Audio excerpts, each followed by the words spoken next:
పడ్డాడు. కయ్యను భక్తిపరుడా, హేబేలు భక్తిపరుడా? హేబేలు కదా భక్తిపరుడు. మరి భక్తిపరుడేమో చచ్చిపోయాడు, భక్తిలోనేమో బ్రతికున్నాడు. ఎప్పుడు భౌతిక సంబంధమైన పరిస్థితులను బట్టి ఒక వ్యక్తి భక్తిని పొరపాటున అంచనా వేయొద్దు. వీళ్ళు పేదోళ్ళుగా ఉన్నారంటే వీళ్ళు భక్తిహీనులండి, వీళ్ళకు రోగం వచ్చిందంటే వీళ్ళు భక్తిహీనులండి, ఏ పాపం చేయటాన్ని బట్టి వీళ్ళకి కష్టం వచ్చిందో. ఎప్పుడు తొందరపడి వ్యక్తులకు మనం తీర్పు తీర్చకూడదు. వాడు ఎంత దుర్మార్గుడో తెలుసండి, అందుకనే వాడికి యాక్సిడెంట్ అయింది.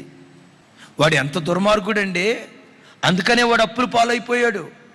వాడు ఎంత దుర్మార్గుడండి, అందుకనే వాడికి పిల్లలు పుట్టలేదు. వాడు ఎంత దుర్మార్గుడండి, వాడికి ఎందుకంత అప్పులు ఉన్నాయి అనుకున్నారు, వాడు దుర్మార్గుడండి.